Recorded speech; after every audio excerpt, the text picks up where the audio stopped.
Bom dia, bom dia, bom dia, tudo bom com vocês? Estamos começando mais um café da manhã com Débora nessa manhã de quinta-feira tão gostosa. Tem um louvor que tem a ver com o que a gente vai falar hoje no café da manhã com Débora, que diz assim: Eu vejo uma pequena nuvem do tamanho da mão de um homem, mas este é o sinal que a tua chuva vai descer. Eu vejo uma pequena nuvem do tamanho da mão de um homem, mas este é o sinal que a tua chuva vai descer, faz chover.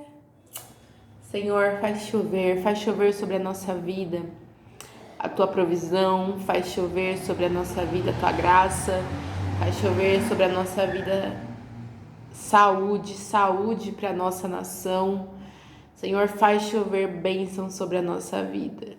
É o que eu te peço em nome de Jesus. Amém. Hoje nós vamos falar do profeta da chuva e do fogo. Você sabe quem que é? Bom, mas vamos começar, né? Capítulo 16 de 1 Reis, versículo 30.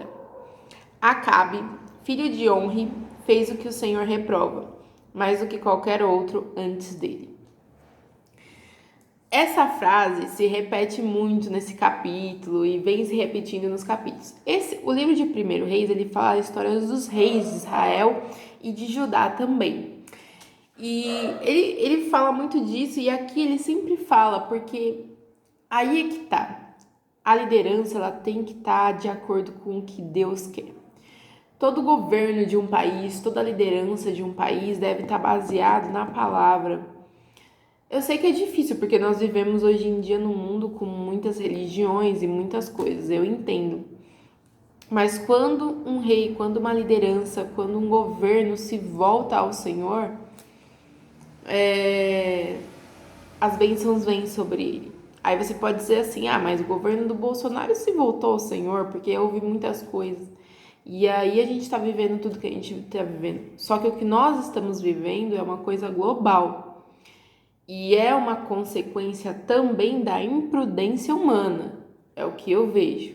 E também vejo a permissão de Deus em tudo que está acontecendo. Você acha que Deus fica feliz com as mortes? Nem nós ficamos felizes com as mortes. Mas o que acontece? O homem cria os seus problemas, e esses problemas são o homem que precisa resolver. O homem que eu digo, homem e mulher. Então, tá nas nossas mãos resolver isso e poupar um número maior de vidas possível.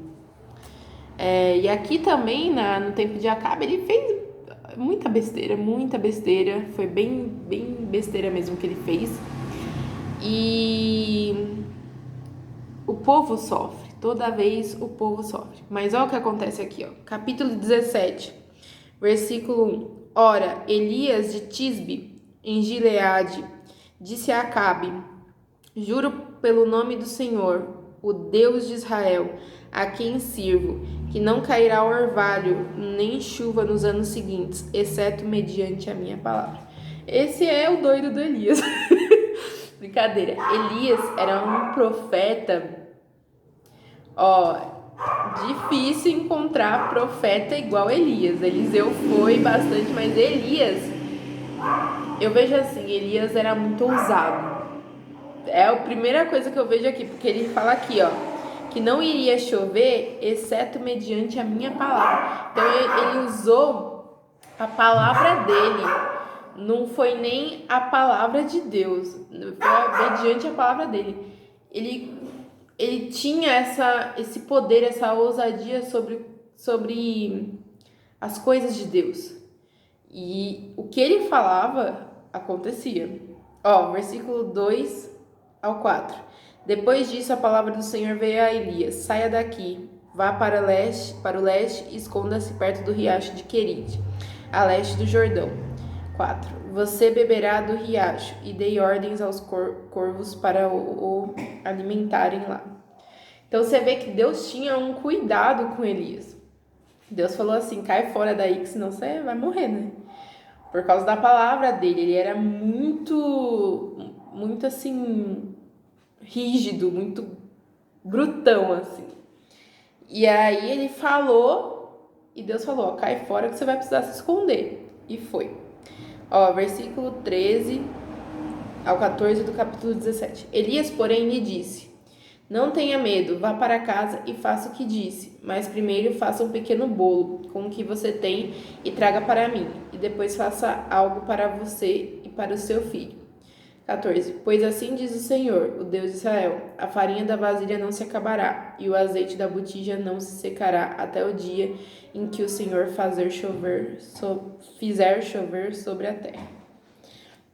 Então você vê aqui que Elias, depois que ele saiu do riacho, né, que a água do riacho tinha secado tudo, ele foi para casa da viúva de Sarepta, ou Serepta, acho que é isso. Deixa eu ver aqui só certinho o nome dela. Viúva Sarepta. E aí ele foi lá. E aí a viúva tinha pouca coisa. A viúva só tinha um pouco de farinha, um pouco de azeite que ela ia usar para fazer pro filho dela e ela não morrer de fome.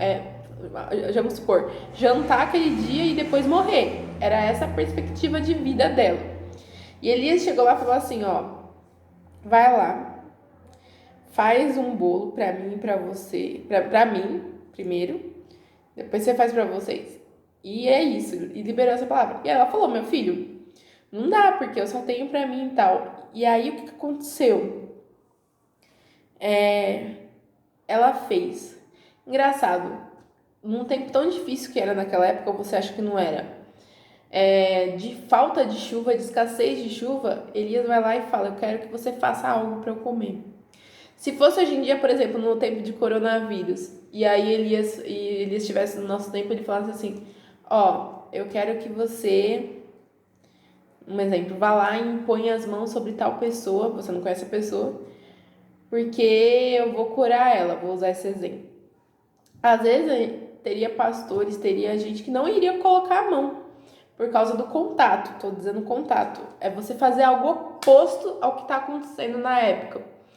E Elias fez o algo oposto. Faz para mim primeiro, provê para mim primeiro que vai prover para você. Faz algo oposto, abençoa uma vida assim que eu vou prover para você. E isso aconteceu. Ela teve farinha, ela teve bolo até o final da chuva, até quando choveu. Então, Deus nem sempre vai usar as medidas para nós comuns ao que está acontecendo naquele momento. Deus às vezes vai fazer coisas diferentes do que nós estamos vivendo, sabe? A nossa fé, ela não é baseada pelo tempo que nós estamos vivendo, pelo momento. Hoje nós estamos vivendo essa pandemia, isolamento, tempo de Covid. Mas a nossa vida não é baseada por isso. Porque nós temos um Deus que faz coisas extraordinárias e a gente precisa, nesse tempo escasso, vamos dizer assim, de fé, de coisa, acreditar que Deus faz coisas extraordinárias. Como proveu para a viúva aqui, Ele também irá prover para as nossas vidas. Como proveu naquele tempo, Ele está provendo nas nossas vidas. Capítulo 18, versículo 18. Não tenho perturbado Israel, Elias respondeu, mas você e a família do seu pai têm. Vocês abandonaram os mandamentos do Senhor e seguiram os Balaíns. Ele era doido. Quando eu falo que ele era doido, porque ele chegou para Acabe e falou, ó, você tá pecando. Acabe já queria matar ele. Ele ainda chegou e falou assim, ó, vocês pecaram, vocês não seguiram os mandamentos. Ele jogou tudo na cara. Mas ele tinha a palavra de Deus. Quem tem a palavra de Deus não tem medo de morrer, não tem medo de sofrer dano. Versículo 24 do capítulo 18. Então vocês invocarão o nome do seu Deus, e eu invocarei o nome do Senhor. O Deus que responder por meio do fogo, esse é Deus. E Deus é Deus de fogo. Deus, ele desce com o fogo dele, e quando ele desce com o fogo, ele, vamos dizer assim, ele não precisa provar, mas naquele momento ele prova que ele é Deus. Porque Deus é poderoso o suficiente para fazer o povo se chocar? Ou você acha que Deus não pode fazer nesse tempo de pandemia o povo se chocar ainda com a graça dele, com a glória dele? Basta a gente confiar mais, crer mais, acreditar mais, porque fazer o Senhor, ou fazer qualquer coisa o Senhor pode fazer. Versículo 30 do capítulo 18. Então Elias disse a todo o povo: aproximem-se de mim. O povo aproximou-se, e Elias reparou o altar do Senhor que estava em ruínas. E aqui Elias começa um processo, né? Porque ele começa a reparar o altar, ele começa a construir o que estava destruído, que estava em ruínas. A nossa vida também, a gente quer ver o poder de Deus, a gente quer ver a graça de Deus, mas a gente precisa reparar os altares de Deus na nossa vida, o altar que é o nosso coração. Muitas vezes a gente quer ver, mas o nosso altar está todo destruído. E perante os outros está destruído, e perante Deus está destruído. A gente precisa reconstruir, colocar cada coisa em seu lugar, colocar o Senhor no lugar dele, no lugar que é devido. E Elias começou a reconstruir o altar. Versículo 38 do capítulo 18. Então o fogo do Senhor caiu e queimou completamente o holocausto, a lenha, as pedras e o chão, e também secou totalmente a água na valeta. E aí Deus responde com fogo. Deus, vamos dizer assim, pentecostal pra mim, porque ele foi lá e derramou fogo e lambeu o altar que estava todo cheio de água, nem a água pôde apagar esse fogo. Porque o fogo de Deus, ele tem consumido as nossas vidas, ele tem consumido todos os dias. A gente tem que pedir mais fogo, mais poder, mais graça, todos os dias. Versículo 44, do capítulo 18. Na 7ª vez o servo disse: uma nuvem tão pequena quanto a mão de um homem está se levantando do mar. Então Elias disse: vá dizer a Acabe, prepare o seu carro e desça, antes que a chuva o impeça. E aí, o que aconteceu? Veio a chuva. A chuva que Elias falou, ó, tá fechado o céu, não vai chover, papapá. E aí, Elias começou a clamar por chuva, e aí veio o sinal de Deus. Às vezes o sinal de Deus é um sinal pequeno, como a mão de um homem, bem pequeno. Mas é o sinal de que a chuva de Deus para nossa vida está vindo. Talvez nesse tempo de isolamento, de pandemia, a gente não está vendo o sinal de Deus. Talvez também falta a nossa parte, falta clamar, falta buscar. Elias clamou e buscou o Senhor. Mas o Senhor irá vir com a chuva, com a provisão. O Senhor irá fazer com que esse tempo difícil passe. E aí nós venhamos ter tempos de alegria, tempos de paz, tempos de bondade, de saúde, de vida, certo?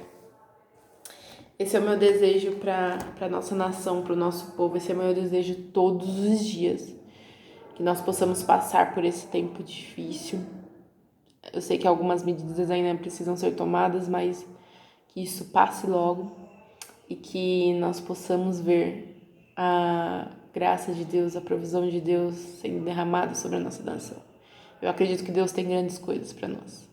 Eu acredito que o Senhor tem avivamento, tem restauração, tem cura. Eu acredito nisso, tá bom? Que você seja feliz hoje, que você seja produtivo, se você se realize no seu trabalho, que você seja próspero.